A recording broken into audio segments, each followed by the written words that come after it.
우리 함께 보실 하나님 말씀은 마태복음 5장 13절에서 16절 말씀입니다.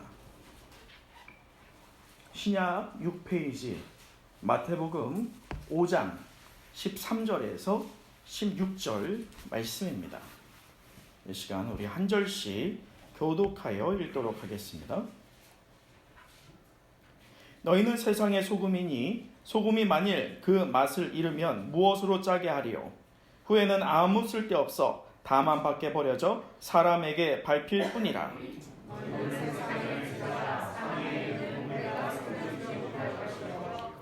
사람이 등불을 켜서 말 아래에 두지 아니하고 등경 위에 두나니 이러므로 집안 모든 사람에게 비치느니라.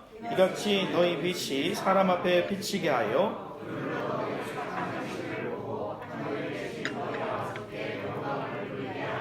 아멘.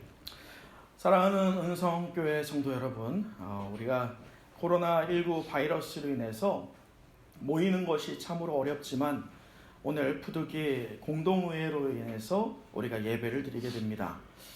그런데 오랜만에 뵈니까 너무 좋네요. 네. 우리 좌우를 보시면서 이 비말은 좀 조심하시고 마스크를 썼으니까 모두 다 마스크 쓰시고요. 우리 이렇게 한번 인사 나눠볼까요? 그동안 잘 지내셨습니까? 보고 싶었습니다. 네. 오늘 우리가 세상의 소금이요 빛이라 라고 하는 이 말씀으로 은혜를 나눌 때에 은혜 가운데 우리가 하나 둘씩 더 성큼성큼 앞으로 나아가길 간절히 소망합니다.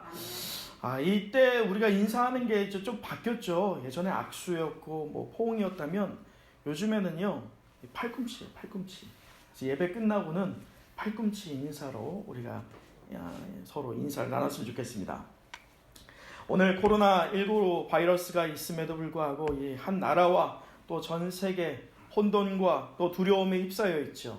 오늘 우리가 예배를 드리는데 7가지 예방 수칙을 철저히 지켜서 예배를 드리고 있습니다.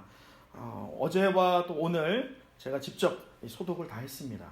또 우리가 마스크를 끼고 있고요. 또 온도 측정을 했고 방명록을 썼고 점심 중식이 없고요. 그리고 서로가 신체 접촉을 안 하는 이런 7가지 원칙을 지켜서 예배를 드리는데요. 그 예배 가운데 이러한 우리가 어려움이 있지만 그럼에도 이 예배 가운데 하나님의 놀라운 섭리와 은혜가 있길 간절히 소망합니다. 여러분에게 한 가지 먼저 질문을 드림으로 오늘 말씀을 들어가 보자 합니다. 여러분에게 신앙의 성경 안에서 말이죠. 성경의 인물 가운데 하나의 여러분의 신앙의 모델이 되는 인물을 뽑아보라고 한다면 혹시 누굴 뽑아볼 수 있으실까요? 사람마다 조금 다르겠죠. 이 어려운 시기 코로나19 바이러스로 인해서 모이는 것도 어렵고 신앙생활하는 게 오히려 비난받을 것 같은 이러한 어려운 때에 모델을 한 명 뽑아보라면 성경 인물 가운데 누가 될 수 있을까요? 저는 다니엘을 뽑아봤습니다. 오늘 우리가 여러 성경의 인물들이 있어요. 믿음의 사람들이 있습니다. 그런데도 다니엘을 뽑은 이유가 있습니다. 다니엘은 15살 어간에 바벨론의 포로로 끌려가죠. 그리고 나서는요, 그가 15살에 끌려가서 10대 후반에 총리로 쓰임받게 됩니다. 어린 나이에도 불구하고 말이죠. 그런데 우리 다니엘 1장 1절을 보면요, 참 특이한 게 나옵니다. 그 특이한 게 뭐냐면 다니엘이요, 몇 명의 왕을 섬겼는지 혹시 아십니까? 자, 1장 1절 한번 보세요. 다니엘서 1장 1절을 펴서 보면, 자, 한번 찾아볼까요? 구약 1231페이지입니다.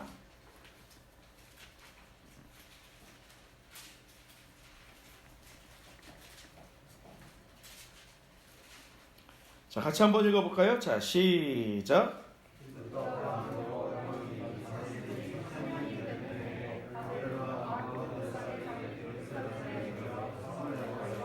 자, 그렇게 되고 나서요, 이 다니엘이요, 분명히 끌려가고 나서는 왕을 섬기는데 누구를 섬기느냐면 바벨론 느부갓네살 왕을 먼저 섬기게 돼요.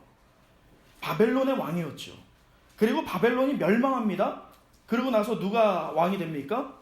메대의 누가 왕이 됩니까? 다리오 왕이 됩니다. 또 세 번째, 이 메대 왕이 지나가고 나서 바사, 즉 페르시아의 왕이 되죠. 그게 누굽니까? 고레스 왕입니다.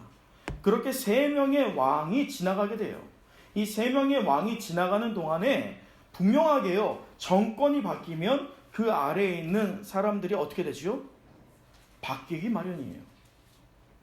수많은 사람들이 정권에 의해서 바뀌었지만 딱 한 명만큼은 변하지 않고 그 자리를 지키고 있습니다. 그것이 누구입니까? 다니엘이었어요. 그가 몇 년 동안 그 사무직을 담당했는지 아십니까? 마지막에 그가 고레스 왕 때 80살이 됐단 말이에요. 그렇다면 60년 동안을 그 자리를 한결같이 지켰다는 거예요. 여러분, 역으로 생각해 보세요. 수많은 왕들이 바뀌고 사람들이 바뀌는데 한 명만큼은 바뀌지 않고 있습니다. 그럴 때 여러 정치적인 권력과 다툼 사이에서 다니엘을 향한 눈빛은 어땠을까요? 분명히 좋지 않았어요. 다니엘을 공격했고요. 다니엘에 대한 안 좋은 소문들이 흘러갔죠. 그럴 때마다 다니엘은 고통을, 고난을 경험할 수밖에 없었습니다. 그럼에도 불구하고 다니엘의 우리에게 도전이 될 수 있는 것은 그가 몇 년 동안 그 자리를 지켰습니까? 장작 60년입니다. 자, 그것이 우리에게 큰 도전을 주는데, 말씀을 묵상하다 보니까 다니엘이 그가 자신이 믿는 살아계신 하나님을 무엇으로 증거했어요? 삶으로 증거했습니다. 사람들에게 선포하지 않았어요. 삶으로 그대로 드러냈습니다. 그럴 때 결코 밟지 않았고 많은 고난이 따랐지만 자기의 삶의 영역을 살아계신 하나님을 증거했던 그 다니엘을 하나님이 쓰셨습니까? 사용하시지 않았습니까? 쓰셨습니다. 사랑하는 성도 여러분, 저와 여러분 역시나 하나님께서 그렇게 사용하실 줄 믿습니다. 어려운 시대예요. 예배 드리는 것도 어렵습니다. 모이는 것도 어렵습니다. 교인이라고 말하기가 참으로 어려운 시대입니다. 그럼에도 불구하고 우리가 무엇으로 예배를 드려야 됩니까? 삶으로 예배를 드려야 할 줄 믿습니다. 그렇다면 여러분의 삶에 분명한 열매가 있어야겠지요. 작은 한 사람의 영향력이었어요. 아주 작은 사람, 아주 작은 그 한 사람을 통해서 나라가 변했고요, 왕들이 변했습니다. 믿지 않았던 그 우상을 숭배하던 왕들과 신하들조차 하나님께 영광을 돌렸다라고 성경은 기록하고 있습니다. 그와 같이 이 어려운 때이지만 저와 여러분을 통해서요, 오늘 이 말씀에 도전받아서 우리가 세상의 소금과 또 빛으로 살아갈 때면 하나님께서요, 우리를 통해서 작은 한 사람일지 모르지만 분명히 하나님을 영광 올려드리게 될 줄 믿습니다. 오늘 말씀을 다시 한번 좀 읽어보도록 할까요? 자, 오늘 말씀의 13절을 같이 다시 읽어봤으면 좋겠습니다. 자, 13절입니다. 시작.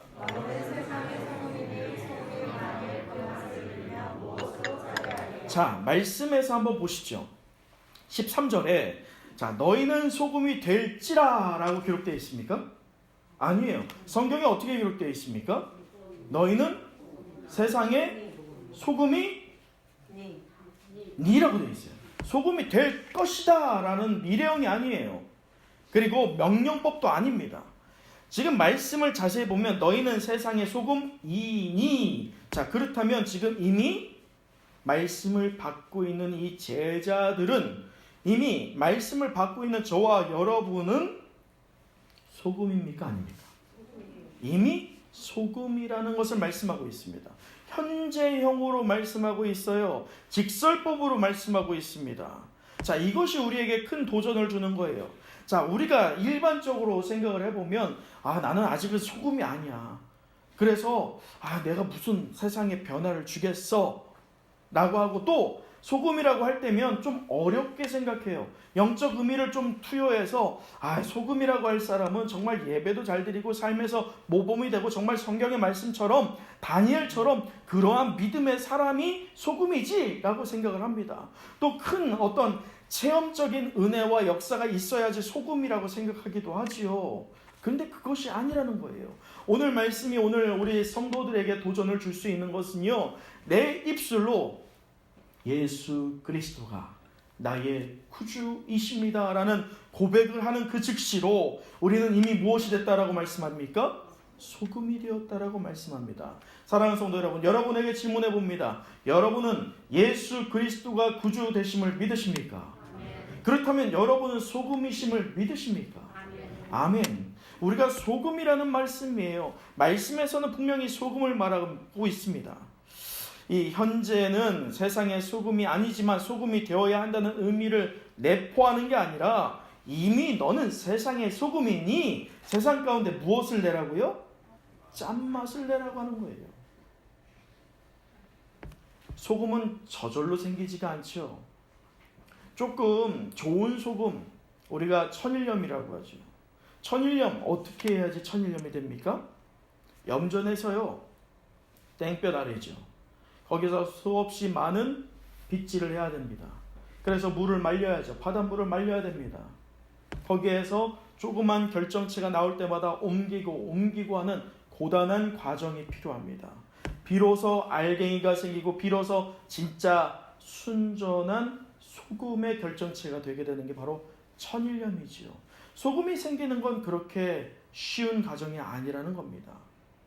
마찬가지로요, 성도가 소금이 되는 것도 쉽지가 않아요. 분명히 우리가 예수 그리스도를 나의 구주로 믿는다라고 할 때면 그냥 생각 없이 나 예수님 믿어 이게 아니라 그 말에 책임이 있어야 된다는 거예요. 그렇게 우리에게는 분명히 무엇이 전제되어야 되느냐, 소금이 고단한 과정이 필요하듯이요, 성도도 무엇이 필요하느냐, 오늘 읽진 않았지만 12절 말씀 읽어보도록 할까요? 오늘 말씀은 12절입니다. 같이 읽어보죠. 시작. 기뻐하고 즐거워하라. 하늘에서 너희의 상이 품이라. 너희 전에 있던 선지자들도 이같이 박해하니. 자, 무엇이 있어야 됩니까? 박해가 있어야 됩니다. 박해가 있지 않으면 소금으로서의 성도의 삶이 있지 않다는 것을 말합니다. 우리 과거 쪽에 우리 기독교 선대들을 보았을 때, 또 성경 말씀을 보았을 때도요, 가장 믿음이 뜨거웠을 때가 언제냐? 고난이 있을 때였어요. 박해가 있을 때였습니다. 환난이 있을 때였어요. 여러분도 신앙에 여러 과정들이 있었습니다. 삶을 뒤돌아보세요. 가장 언제 하나님께 부르짖었습니까? 내가 가장 어려울 때였어요. 근데 반대로 내가 가장 유약해졌던 때가 언제입니까? 그때가 바로 내 삶에 가장 평온할 때예요. 그와 같이요, 우리 한국 기독교가요, 이때까지 참 평안한 과정을 누렸습니다. 분명히 과거 쪽에 부흥이 있었어요. 부흥이 있다는 것은 그때 당시에 사회적인 삶으로 드러내는 예배자로서의 열매들이 있었어요. 고난이 있었습니다. 그런데 오늘날 한국의 기독교가 그렇지가 않게 됐죠. 자기의 교회, 자기의 가정만을 생각하게 됩니다. 그러다 보니 형제 사랑을 하기를 잃어버리게 되죠. 박해를 당하게 될 수밖에 없는 상황입니다.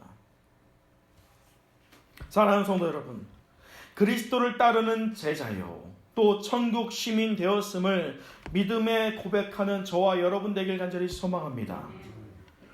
우리는 진짜 고난이 받쳐져 있는, 또 그 고난으로 인해서 불평하고 나락으로 떨어지는 게 아니라 그 고난 가운데 오히려 더욱더 하나님을 믿음으로 붙잡는 신실한 성도 되길 간절히 소망합니다. 그 성도가 바로 누구라고요? 맞습니다. 자, 이 시간 한번 좌우를 보세요. 여러분의 그 맛을 한번 보십시오. 어떤 맛일 것 같습니까? 우리는 진국입니다. 할렐루야. 우리 이렇게 한번 축복하세요. 짠맛이 납니다. 진국이 되십니다. 이렇게 마지막으로 축복합니다. 하늘에서 당신을 향한 상이 클 줄 믿습니다. 여러분, 세상에 공짜는 없어요. 그러나 공짜는 하나님께서 우리에게 주신 은혜이지요. 근데 그 은혜도요, 따지고 보면 공짜가 아닙니다. 그 은혜를 체험했다라고 한다면 그 은혜의 감격에 겨워서 우리는 삶에서 분명한 무엇이 있어야 된다고요? 열매가 있어야 할 줄 믿습니다. 그렇습니다. 다니엘은 삶의 목표가 분명히 달랐어요. 그래서 그의 삶에서요, 도무지 믿음이 부재한 그런 상황이었지만 그 한 사람, 작은 한 사람을 통해서 왕들의 입술뿐만 아니라 많은 대신들이 동일한 하나님, 그 살아계신 하나님을 입술로 고백했던 것처럼 오늘 우리가 예배 드리는 것이 세상 가운데 혹여나 누가 될까봐 위축될 수 있고, 또 세상은 우리가 예배 드리노라고 비난하고 비난하는 이러한 어려운 과정 가운데 예배 드리는 것이 맞냐, 온라인 예배 드리는 것이 맞느냐, 그것이 우리에게 당면한 문제가 아니라는 겁니다. 실제 우리가 당면한 문제는 우리 한국교회의 성도, 또 내가 과연 나의 삶에서 소금이 맞냐는 거예요. 박해가 있어서, 고난이 따라서 그 삶에서 분명히 더 단단해지고 있는 신앙을 소유하고 있는 성도가 바로 내가 맞느냐. 또 다니엘처럼 그 한 사람을 사용해서 그 주의가 변했던 것처럼, 나라가 변했던 것처럼 내가 사명자로서 다니엘처럼 하나님께 부름받은 성도로서 나의 가정과 나의 일터와 내가 맺고 있는 관계 안에서 정말 사명자로서 소금의 역할을 다하고 있는가, 그것이 점검되는 우리 모두가 되길 간절히 원합니다.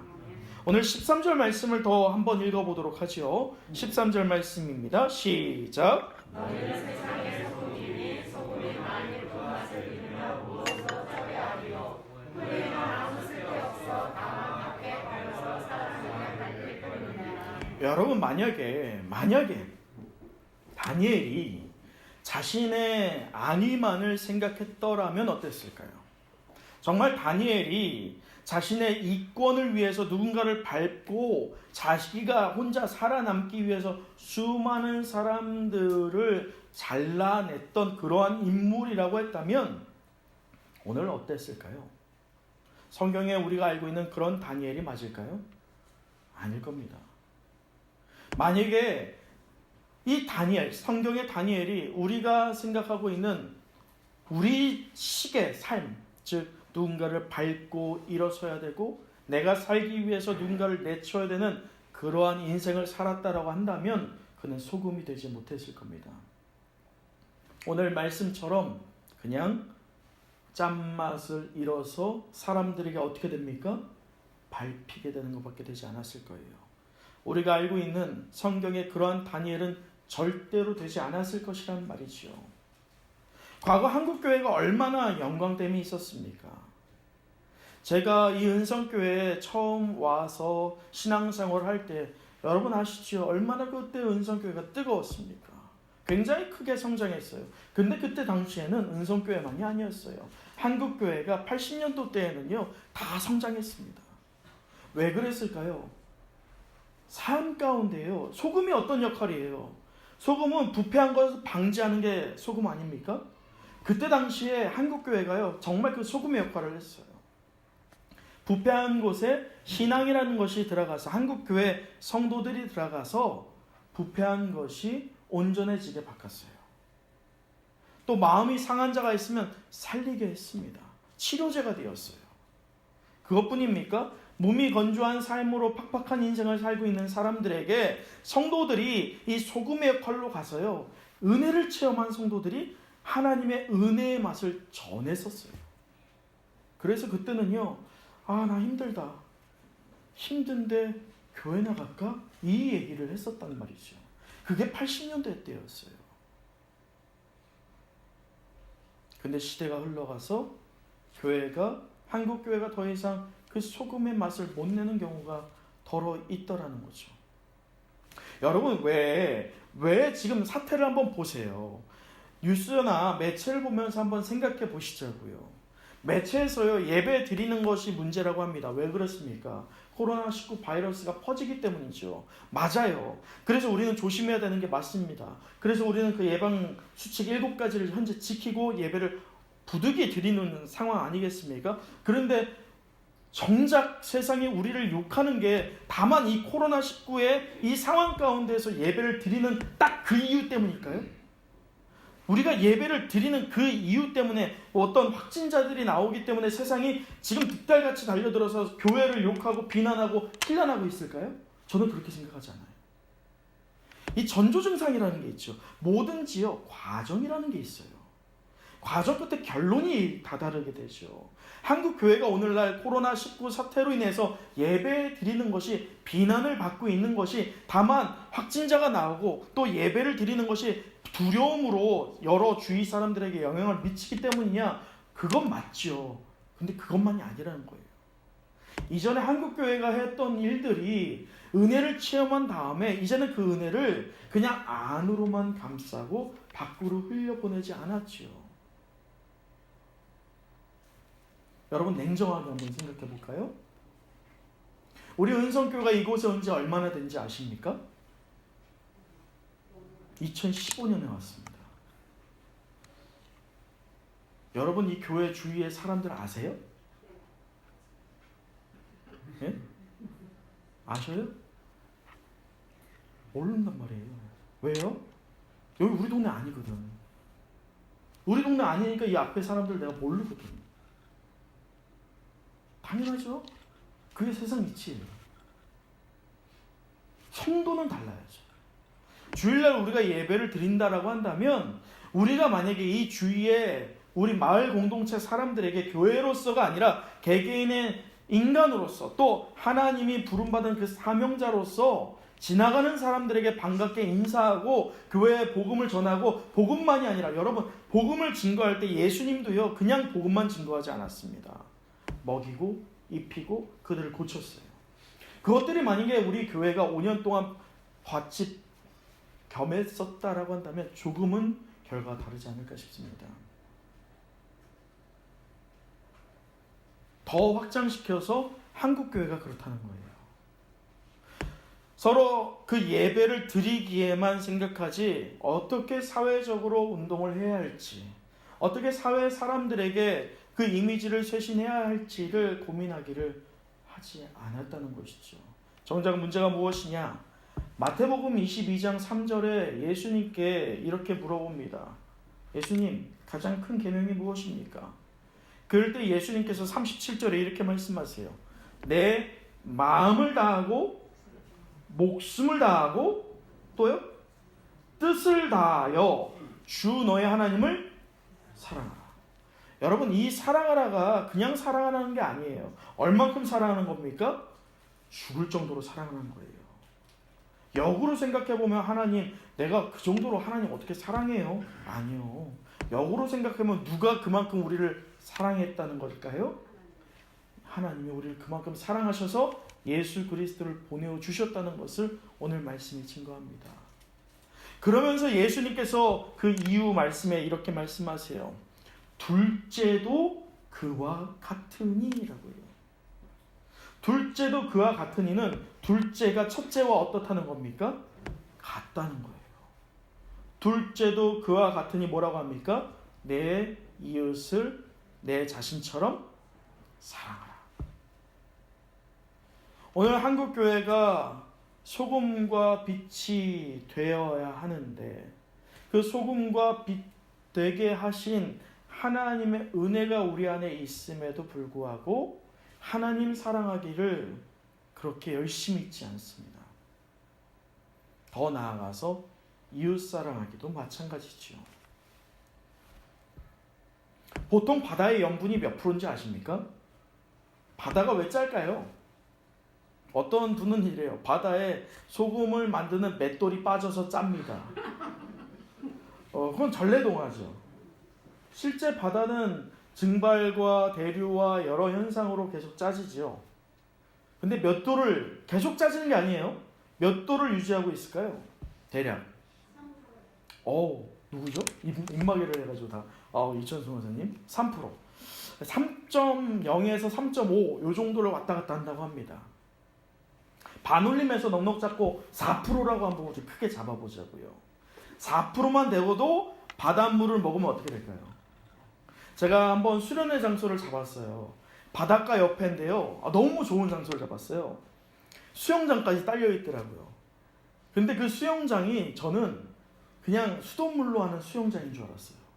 그렇게 하고 예약 다 하고 이제 교회에서 와서 그 수영장에 빠져들어서 막 노는데 깜짝 놀랐습니다. 애를 빠뜨렸는데 큰일 날 뻔했어요. 제가 애들을 다 물에 빠뜨리는데 애들이 막 토하고 난리가 난 거예요. 왜 그럴까요? 바닷물을 그대로 받고 있더라고요. 그 수영장이. 애들이 토하고 난리가 아니었어요. 저도 그 물을 먹었는데 야, 이거는 고통이더라고요. 코로 그 물이 들어가는데 수영을 못해요. 물놀이를 못합니다. 4%만 돼도 물이 그렇게 짜요. 여러분, 한국 교회의 기독교인 비율이 어떻게 되는지 혹시 아십니까? 20% 정도 됩니다. 근데 그 20%에는요 모든 이단이 포함이에요. 신천지, 통일교 다 포함입니다. 최근에 문제가 됐던 만민중앙교회까지 다 포함한 게 20%입니다. 자, 그렇다면 이단들을 제거하고 그나마 건강하다라고 하는 신앙을 소유한, 사명을 소유한 성도는 몇 프로일까요? 한번 업앤다운 해볼까요? 찍어보세요. 몇 프로일까요? 10%. 아, 너무 반이나 이단이면 우리는 희망이 없죠. 이단이 그렇게 많지는 않아요, 사실. 이단은요 문제가 있습니다. 이단은 세대와 세대를 이어갈 수가 없습니다. 그건 통계학적으로도 그렇고요. 이단을 연구하면 그렇습니다. 길어야 2대가 가요. 3대는 갈 이단이 거의 없습니다. 신천지도요 지금 붕괴 직전이죠. 그 이유가 뭡니까? 그 다음에 후계자가 없어요.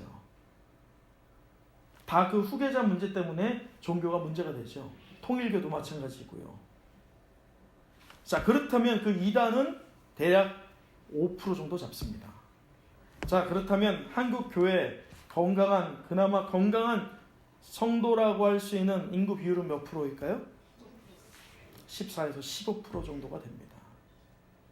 여러분, 그렇다면 4%의 영도가 있는 그 바다가 짠맛을 유지하고 또 바닷물에 우리가 치료를 하기도 하잖아요. 그렇게 치유의 어떤 과정이 있는 것이 바닷물이기도 한데 14%, 15%가 되는 기독교인이 있다라고 하는 한국, 보편적으로 세계 종교학적으로요 그 나라의 기독교인 비율이 15%가 되면 기독교 국가라고 합니다. 그렇다면 우리나라는 기독교 국가에 준합니까? 아닙니까? 준합니다. 자, 그렇게 한국 교회는 커졌어요. 수많은 성도들이 많아졌습니다. 빛과 소금으로 불려진 성도들이 많아졌다는 거예요. 그런데 사회는 계속 어떻게 되고 있습니까? 깨끗해지고 있습니까? 부패하고 있습니다. 교회는 어떻습니까? 세상 사람들이 볼 때 깨끗하다고 인정받고 있습니까?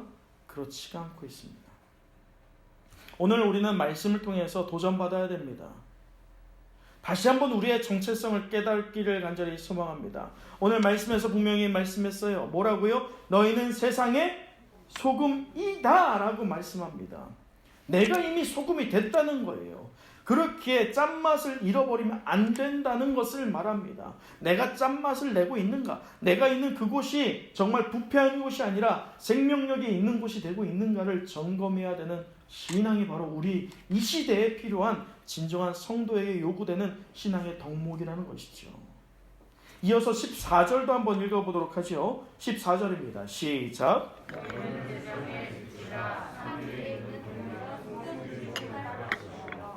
사명을 받은 제자들은 세상의 소금뿐 아니라 빛이라고 말씀하십니다. 오늘 그리스도인들을 지칭하지요. 거룩은 빛 대신 하나님 아버지를 닮아가는 과정이라는 거예요. 우리에게 빛을 하나님이 주셨어요. 우리는 빛이 될 수는 없습니다. 우리는 빛을 하나님께서 주셨을 때 그 빛을 반사하는 반사체예요. 하나님이 우리에게 은혜를 주셨다면 우리는 어떻게 해야 된다는 겁니까? 보내야 된다는 거예요. 반사시켜야 된다는 것이죠. 그것이 바로 진정한 빛이라는 것을 말합니다. 소금이 죄의 부패성과 대조되는 표현이라고 했다면 오늘 이 세상에 빛 되라라고 하신 이 말씀은 암흑과 무지로 인한 죄를 대조하는 표현이라고 할 수 있겠습니다. 이 시간 다시 한번 좌우를 보세요. 오랜만에 만난 여러분의 얼굴을 보시면서 해와 같이 빛나십니까? 어떠십니까? 이렇게 마지막으로 축복해 보시죠. 해와 같이 빛나길 소망합니다. 우리는 세상의 빛입니다. 아멘. 여러분, 우리는 하나님이 우리에게 빛을 주셨어요. 그 빛이 누구입니까? 예수 그리스도입니다. 그 예수 그리스도로 은혜를 받았기에 우리는 이제 예수 그리스도께 받은 은혜를 보내면 되는 거예요. 반사시키면 되는 겁니다. 그것을 그냥 받고 그냥 자기만 독식하는 게 아니에요. 그렇다면 어떻게 됐냐? 자, 15절. 사람이 등불을 켜서 말 아래에 두지 아니하고 등경 위에 두나니. 왜 등경 위에 두느냐? 말씀을 읽어볼까요? 이름으로부터요. 시작. 여러분, 빛이 된다는 것은요, 비춰야지 된다는 거예요. 빛이 비춰지지 않으면 빛이 될 수가 없어요.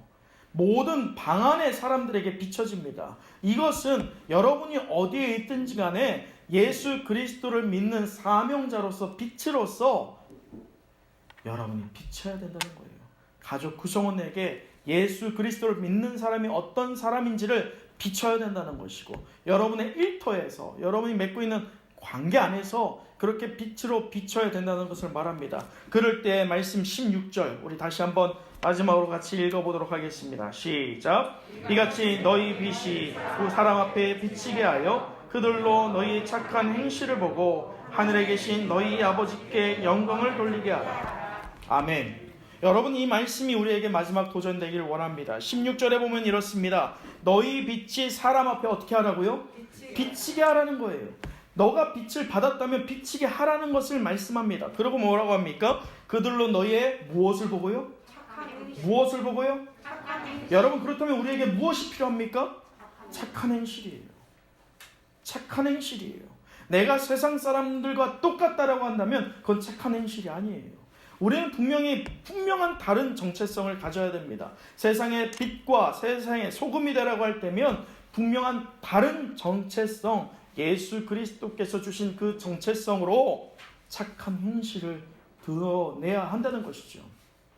다시 다니엘을 끌어올까요? 다니엘이 그 착한 행실을 보였습니다. 사람들에게 피해를 주지 않았어요. 오히려 사람들에게 은혜를 끼쳤습니다. 그럴 때 그 많은 왕들과 대신들이 그가 믿고 있는 하나님께 영광을 올려드렸던 것처럼 동일하게 오늘 우리 성도들이 사명자로서 우리의 삶에서 세상의 소금과 빛이라고 하는 이 말씀을 따라서 착한 행실을 드러낼 때면 16절의 마지막에 보이는 것처럼 세상이 어떻게 반응하느냐? 말씀에 이렇게 되어 있죠. 하늘에 계신 너희 아버지께 어떻게 합니까? 누가요? 세상 사람들이 말이죠. 그렇다면 여러분, 역으로 생각해 보세요. 세상 사람들이 우리 하나님 아버지께 영광을 올려드리기 위해서는 우리에게 무엇이 필요하다는 겁니까? 착한 행실이 필요하다는 겁니다. 더 역으로 설명해 보십시오. 그렇다면 우리에게 착한 행실이 필요하기 위해서는 우리는 하나님께 어떻게 하고 있어야 됩니까? 이 말씀처럼 내가 영광을 먼저 올리고 있는 삶이어야 할 줄 믿습니다. 내가 하나님께 영광을 올리는 삶이어야지 내 안에 착한 행실이 나오는 거예요. 아무리 내가 도덕적으로 착한 행실을 한다 해도 오늘 성경 말씀이 얘기하고 있는 착한 행실은 우리가 할 수 없어요. 우리가 성경이 요구하고 있는 이 착한 행실, 우리를 통하여서 착한 행실이 드러나서 사람들이 하나님께 영광을 올려드릴 만한 그 착한 행실은요, 세상이 요구하고 있는 그 충족이 아니라는 거예요. 세상이 요구하고 있는 착한 도덕적인 그런 착한 행실이 아니라 온전히 믿음 안에서 나는 할 수 없지만 내 안에 살아계시는 하나님 아들 되시는 예수 그리스도를 믿음으로 말미암아 일어나는 그 뜨거운 성령의 이끌림으로 나오는 착한 행실이 오늘 한국교회뿐만 아니라 오늘 우리 은성교회와 저와 여러분의 개인의 삶과 가정 가운데 충족하게 넘치길 간절히 소망합니다. 말씀을 마치겠습니다. 우리 다시 한번 16절 말씀 읽어보도록 하죠. 마지막 16절입니다. 시작. 이같이 너희 빛을 사람 앞에 비치게 하여 그들로 너희 착한 행실을 보고 하늘에 계신 너희 아버지께 영광을 돌리게 하라.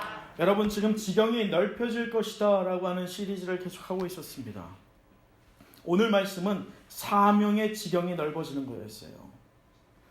우리 하나님께서는요, 우리에게 분명히 세상의 소금이라 세상의 빛이라 라고 말씀하면서 우리에게 사명이 있다는 것을 말씀합니다. 오늘 이 코로나19 바이러스로 인해서 예배드리는 것이 어렵고 신앙생활하는 게 어렵습니다. 여러분, 그동안 경험해 보셨잖아요. 2주 동안 우리 예배 못 드렸어요. 일상적인 노출은 3주였죠. 예배가 드려집니까? 홈페이지에 여러분 접속하면서 예배가 제대로 드려집니까? 쉽지 않습니다. 이러한 어려운 때에요, 우리가 드러낼 수 있는 것은요, 바로 사명자예요. 다니엘 7장 10절을 제가 읽어드리면 이렇습니다. 죽음을 당면할 수 있는 어려운 상황이었지만 다니엘이 어떻게 했느냐? 예루살렘을 향한 창문을 열고 전에 하던 대로 하루 3번씩 무릎을 꿇고 기도하며 그의 하나님께 감사하였더라 라고 하는 기록이 있습니다. 죽음을 당할 수 있어요. 기도하면 죽음을 당할 수 있는 상황입니다. 그런데 그가 매번 했던 것처럼 예루살렘을 향한 창을 열고 하루에 3번 정해진 시간에 하나님 아버지께 기도합니다. 죽음을 이겨내면서 기도합니다. 그러면서 어떤 기도를 했을까요? 감사의 기도를 하게 됩니다. 사랑하는 성도 여러분, 바쁜 시간 하루 3번씩 쪼개서 기도했던 다니엘입니다. 정해놓고 기도했던 다니엘이에요. 나라와 민족을 소생시켜달라고 기도했던 다니엘입니다. 하나님 나라가 회복되기를 사모함으로 하나님께 간구했던 다니엘이었어요. 하나님 마음을 알고 사명자로서 하루 3번 기도했던 다니엘이었습니다. 그 작은 한 사람을 통해서 그 당시 세상을 바꿨던 것처럼 오늘 저와 여러분이 세상의 소금으로서 나라와 민족을 위해서 기도하는 하나님의 사명자 되길 간절히 소망합니다. 또 세상의 빛으로서 몸된 교회뿐만 아니라 한국 교회를 또 우리 몸된 교회 안에 서로를 향하여서 기도할 수 있는 기도의 사명자 되길 간절히 간구합니다. 그럴 때 우리 작은 그 한 사람 한 사람의 열심과 그 사명으로 나아온 착한 행실을 통해서 세상이 살아계신 하나님 아버지를 향하여서 여러분을 통하여서 우리를 통하여서 영광 올리게 되길 간절히 소망합니다. 말씀을 마치면서 기도하겠습니다. 아버지 하나님, 코로나19 바이러스로 인해서 혼란이 계속되고 있습니다. 그 혼란의 중심에 한국 기독교가 서 있는 상황입니다. 우리가 처한 모든 환난 중에 우리를 위로하시는 하나님 아버지를 의지하기를 원합니다. 가장 어려운 때에 가장 가까이 계시는 주님을 붙들기를 원합니다. 우리들의 가정을 눈동자같이 지켜주시고 하나님의 치유와 회복의 은혜가 우리 가정과 사업장 위에 그리고 몸된 교회 가운데 임하게 허락하여 주시옵소서. 아버지 하나님, 위기 앞에 한국교회가 혹여나 예배의 소중함을 잃어가지 않을지 두렵습니다. 하루속히 교회에서 예배드리며 교제하는 감격이 회복되게 허락하여 주시옵소서. 오늘 말씀에 우리를 향하여서 너희는 세상의 소금이요 빛이라고 말씀하셨습니다. 세상의 소금이요 빛으로 부름받은 사명자로서 우리의 삶의 자리에서 살아계신 하나님을 삶으로 증거하겠습니다. 우리를 사용하여 주시옵소서. 우리 대한민국과 한국교회를 지켜주시고 위기를 기회로 바꿔주시며 우리의 기도가 하나 되기를 간절히 소망합니다. 모든 정부 관계자들이 지혜롭게 이 상황에 대응할 수 있도록 지혜 허락하여 주시옵시고 코로나 바이러스로 감염된 이들에게 치유의 손길로 만져주시옵시고 그들을 치료하기 위해 쓰는 모든 의료진들에게 힘과 능력을 더하여 주시옵소서. 위축된 경제가 다시 활성화될 수 있도록 가계의 어려운 문제들이 속히 해결될 수 있도록 하나님 역사하여 주시길 원합니다. 하나님, 우리는 약합니다. 그러나 우리의 대장 되시는 주님은 강하실 줄 믿습니다. 하나님의 꿈이 우리에게 피전될 수 있도록 도와주시고 하나님의 성품이 우리의 인격되게 허락하여 주시옵시고 성령님의 권능이 우리 몸된 한국교회에 능력되게 허락하여 주시옵소서. 그리하여 우리들의 착한 행실을 통하여서 모든 입술이 모든 열방이 살아계신 하나님을 향하여서 영광 돌리길 간절히 소망합니다. 모든 말씀 예수님의 이름으로 기도드립니다.